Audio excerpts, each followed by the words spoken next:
Hello everyone and welcome back to another episode of the TI Mic. I'm your host Óran O'Neill and today I'm joined by RTE 2FM radio presenter Mikey O'Reilly. Mikey, you're very welcome on the podcast. Were there any teachers that really left an impact on you? Yeah, I only spoke about this with someone a couple of weeks ago.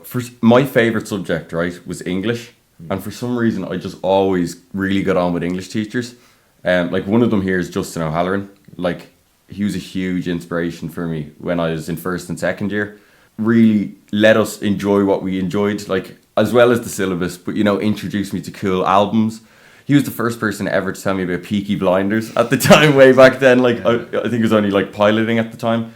Another one as well, Miss Coombs, who's here. She was very supportive to me through a period while I was here, and a great teacher. And then Paul McCormick in the Institute. All English teachers. I love English. I love writing. So yeah, those are three definitely very influential ones in my life. So English was always your favourite subject, was it? Yeah, I think so. Yeah. Like that and art history I actually loved. But I loved English because I like writing as well, like I went on to study journalism in college. So I wrote a lot, in the end, albeit I don't write too much anymore. And you started in radio at just 21. What drew you first into that job? So how it actually happened, and I've never really said this before, was when I finished college, I had to do an 8-week placement somewhere. So I was struggling to find one, right? And I kind of left it too late and I couldn't get into any of the newspapers. And I applied for FM 104 for 8 weeks to work in the newsroom. And thank God I got it. And just accidentally, I decided, okay, I'll go in here and write scripts. And then they were like, well, do you want to go on air and read some of the news bulletins? So I started as a newsreader. But then, you'd pass the studio at 1 o'clock, 2 o'clock, 3 to read the news. And you'd look in at the presenters doing the show and they're laughing and having so much fun. So I was like, I want to do that, you know what I mean? So just nagged the bosses in FM 104 until they gave me a little bit of rope to have a show. And then I started, I took over the Hit Mix then, which was kind of my first big show I presented by myself. Then a little bit later on worked with Enya. But I kind of got into it by accident. Started as a newsreader and then just stuck around. Like how many people get into radio, it just happened kind of accidentally, but I love it. And what were the biggest challenges breaking into that industry? I think it's really hard to get inside those media houses, and I do think like it's so great for me to see, for example, this happening here, like, having support to make media in a school. I think that this leads a great path, to getting jobs. But they didn't really teach us in college how to get a job after, and that's nothing against college. It was just the way it was at the time. No one really tells you how to get in the front door, but once you do, if you work really hard, you will be put on air and, you will get the opportunities. But it is tough to find a way into a place like FM 104 or equally, Bauer, these great companies with great radio stations, RTE similarly. So it is a challenging industry to get into, but if you work, if you do the hours, you will get in there, and people will say your name if you keep pushing and you're in their face all the time. You know what I mean? Yeah. You have to be a bit bold, yeah. And you obviously mentioned the Hit Mix. What did you learn most from presenting when you were like the early days? Well, I'd say if you listen back to a couple of those shows, they'd be a bit questionable. I definitely was kind of trained on the job when I was doing the Hit Mix. But I learned very quickly kind of just the benchmarks of radio, how to come in, how to sound, your tone, your delivery. The way we speak on the radio is very different to how we would maybe speak in a pub or in a restaurant. But it's about trying to make that sound natural and, finding your voice. It takes a while to find your voice in broadcast, I think. And there's no kind of playbook or rule book. You just have to find it. And I think I did most of my searching for it and finding it on the Hit Mix. It was a great experience, that show. Yeah. And you interviewed Tom Grennan in Germany, went on stage with the script and met Lewis Capaldi. What were those moments like? Yeah, all kind of mad moments. The Germany one was mad. That was very funny because I shout out to Sabrina. She's an amazing lady in the music industry in Ireland, and she rang me one day, and it was very early in my career, and she was like, do you want to fly to Germany on Thursday and interview Tom Grennan? And I was like, yeah, obviously. And I was doing loads of research. It was my first big interview, and I was kind of thinking, I need to stand out here. I need a moment, that might go a little bit viral. And I had read that his dad is from Offaly. So I brought him a multi-pack of Tato, a 6-pack of Tato. I bought it in duty free in the airport. And I made the mistake of giving him the packet of crisps before and during the interview. So during the whole interview, he was just munching crisps into the mic. So the audio I brought home to Dublin, they were like, we can't really use this audio. He's eating crisps. But it was a great trip. Yeah. That's a fun moment. Lewis Capaldi as well, that was mad. I was hanging out with him in his Malloy Castle gig. And then I actually only saw him in the summer at Electric Picnic. But it's, you know, it's mad to get the opportunities. And it's really nice to see the people who are making the music that we play. I feel for me, it helps connect me to the person, you know, the artist, and then in turn will help connect the listener. Yeah. But yeah, all mad moments. Kind of, when I look back at them, it's like, oh my God, that did happen, yeah.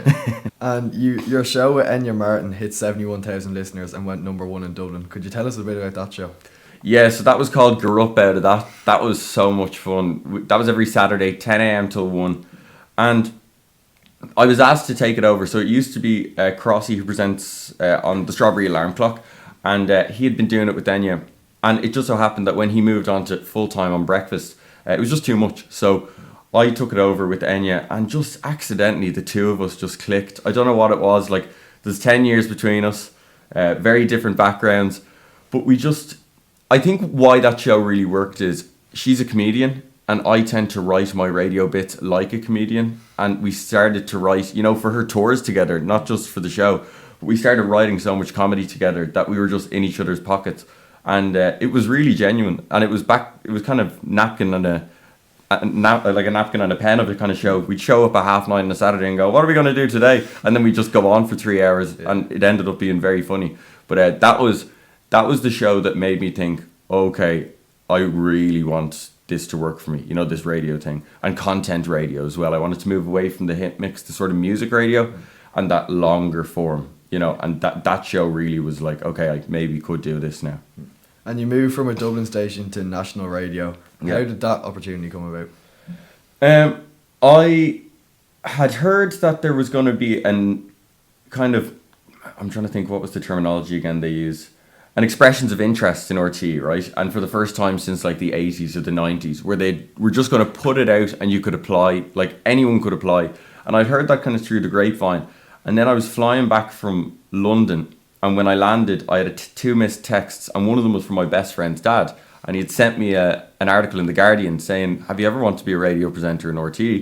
And I said, well, yeah. So I clicked it, and I just filled in all the stuff. And there was a couple of thousand applicants, I'm pretty sure. And ultimately, they whittled it down to 500, and then down to 5. And it was me plus 4 that were hired. And I went into 2FM with Demi. She was hired under the same process. It was long now. It was like 10 or 11 months of kind of waiting, but it was an amazing thing for RT to do. A very strenuous, you know, for an organisation to go through all that admin. But that's ultimately how the job came up, and it was just, I don't know, I presume luck of the draw. Yeah. I had a couple of interviews, and then one night I did a chemistry test with Demi, kind of under cloaks and daggers, you know, sneaking around, and we spent the first 15 minutes together in a mock show at about 11 o'clock at night one night, and we kind of looked at each other and were like, we think this could work. And that was it. That's how I got in there. And that show with Demi really took off. What was it like building a new show with someone you'd never presented with before? It's a couple of things. It's really exciting because it's a new challenge. It was hard. It's hard though, like, because it's kind of like, hey, here's someone you've got to be best friends with now. Go and do it. You know, so the first few months you're learning each other. Like now I can confidently say Demi's one of my best friends in the world, you know what I mean? But at the start you learn, you know, what does Demi like? What does she understand? You know, even little things like, you know, what drives her mental that I do, you know, what pushes her buttons, or how can I look out for her on a bad day or a good day. But once you gel and you spend lots of time together, I think a show has natural chemistry, and I think that's what ended up happening with Demi and I.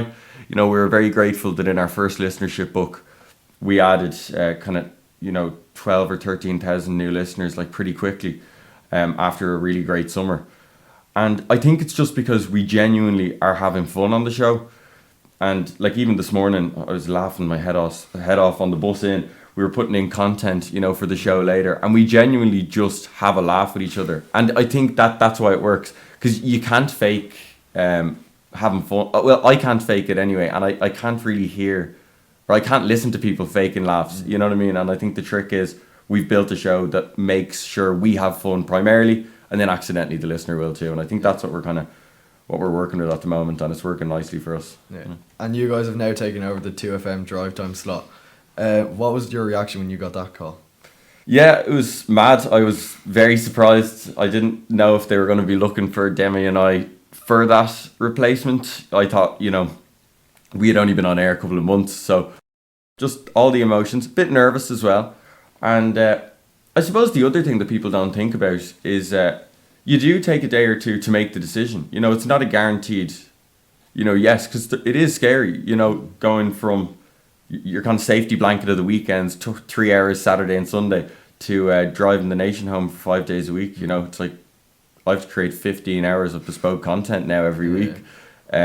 But obviously, so ecstatic, bit nervous, but when we accepted it, it was just, we were in such a great place, and we're having so much fun with the show. And that was back in October 3rd, we did our first show. And since then, we've just been having so much fun, and it was a great call to get. And I'm delighted we're in the position we are in right now. And what kind of show do you want it to be? I think the way we work is quite wacky. I love loads of sound effects. I like a show sounding big. I like just trying to make Demi roar or laugh. Like Demi and I are very different but very similar. I'd be quite polished on air, quite kind of clean cut and organised. Demi, the beauty of Demi and her broadcast ability is that the best of Demi comes out unplanned. You can't plan what Demi's going to say next, and that's the hilarity. But I think the show that we really want is just something that's easy, really entertaining, a little bit shocking at times, and just genuinely funny. Like the bottom line is we can do serious radio, and we do from time to time have more serious shows, based on tone or if something's going on. But ultimately, when we come on air at kind of 3:04 every day, we just want you to be grinning and kind of forget the little things that are going on in your life. So it has to be fun, big, and cleverly comedic, I'd say, is what we're kind of going for, Yeah. And you've worked at huge gigs and festivals. Is there any live music moment you remember especially? We did a show live this year at Oasis in Croke Park, and I think just I've never seen a venue light up like the way it did that night. Even for Richard Ashcroft before the boys walked out, but when Liam and Noah walked out, that was a really special one to be at. And while we were on air that day, we were still on the weekends. We did 12-3. We were in a box in Croke Park, but because it was 12-3, the gates hadn't opened and all the bands were sound checking. So it was just me, Demi, and the security in Croke Park, and then the team from RTE sitting in this box watching Richard Ashcroft and then Noel and Liam do their sound check. And that was kind of a career, I was like, this is mental. 2-3 years ago, I was sitting in a booth reading sports and news stories, and now I'm looking at these lads sound checking. So that was great. And all together now as well. I think that's probably one of my favourite festivals, and that this year was unbelievable. Great for Irish music. And is there anything about those big stars that might surprise people? I suppose just that they're very normal and they crave normality. You do bump into, I suppose, a lot of the artists, especially at the festivals, because they like getting amongst it and like going to other gigs. And I think the most surprising part about celebs is they love the normal mundane stuff. You know what I mean? They get satisfaction from the things that maybe we think are above them. But even seeing Lewis Capaldi again this year at Electric Picnic, he's rocking around, with a couple of his friends. He's sitting at a little bench having a burger and a beer, and he's just like us. That's just the simple things, no frills. And the best artists and the best famous people you do brush shoulders with are the ones that are normal and down to earth, and most of them are. Very few I've had negative experiences with. Yeah, we won't ask you about those. No, I don't think I can talk about that. And a lot of people think presenting is just talking. What goes on behind the scenes that people might not realise? I suppose the art to presenting is making it sound like it's all just coming out, But if you want, I'll kind of walk you through a day like today, because we'll be on air at 3:00. Yeah. So this morning from 8:30, and this will happen till about 11:30, 12. We're just throwing in content that we want to touch on the show. So stuff that happened over the weekend. Could be sports stories, entertainment. Could be a mad TikTok we saw. Could be a trend or something, a sound effect. We just load them into the group chat. And then I'll arrive to work at about kind of 11:30, 12. I'll have a look at the music for the show, see if there's any promotions. and then we'll meet at about 1. We'll meet again at 2, again at 2:30, and then we go over to Tracy Clifford is on before us, the Big Tune Afternoon, and we'll do a quick bit with her on live on air at 2:45, and then 3 minutes past 3 the mics are up, and we're on air. So we meet kind of 2-3 times before the show, and just brush everything with a fine tooth comb, get the content right, make sure our scripts are looking good. Like when I say scripts, it's more so, little prompts or ideas, and Demi and I keep our content very, very separate. So we genuinely don't know what the other person is going to say before a show, and that's very strict. So separate producers, for our separate scripts. And once the mics go live, you can only prep so much. You know what I mean? Like at the end of the day, the funniest things that happen on a show, you don't account for or write for. But that's a standard day, and we're live till 6, and then at 6:05, everyone goes home. No meetings after the show. Yeah, start again the next day.